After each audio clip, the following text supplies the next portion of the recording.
Alors le concept, c'est un chantier participatif, c'est de solliciter le grand public, donc les habitants et habitantes de la ville,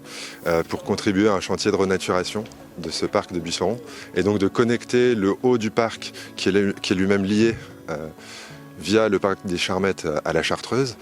et le bas du parc qui lui suit le cheminement de l'Albane pour aller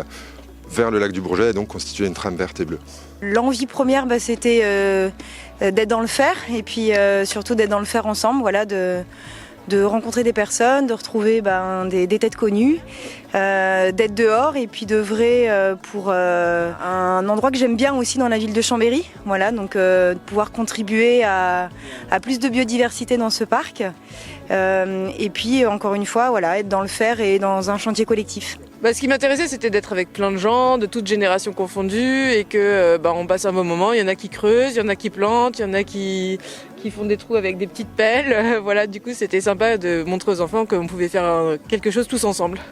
Aujourd'hui, on accompagne la commune de Chambéry pour la plantation du coup de ces arbres et arbustes dans le cadre du projet de renaturation du parc de Buisson-Rond,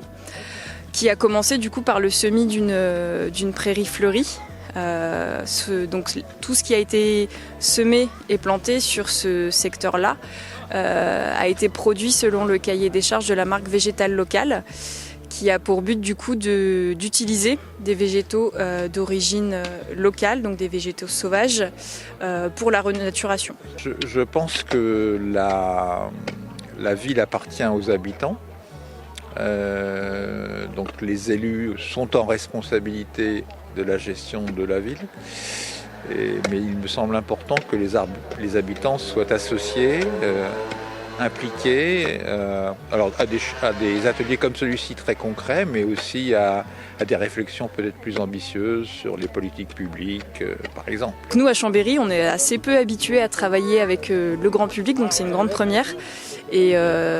c'était très important de créer du lien avec les citoyens pour leur expliquer ce qui se passe en fait sur ce secteur qui a un historique assez important et qui est très important du coup pour les Chambériens.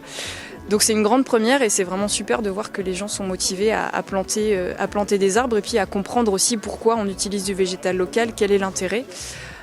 Et en quoi c'est important. On commence à avoir une idée assez précise de comment il faut travailler pour végétaliser cette ville, où est-ce qu'il faut planter des arbres, où est-ce qu'il faut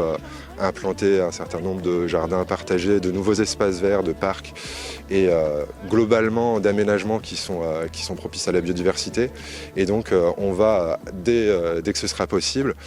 faire appel à la population pour venir travailler avec nous à la réalisation collective de ce plan de végétalisation.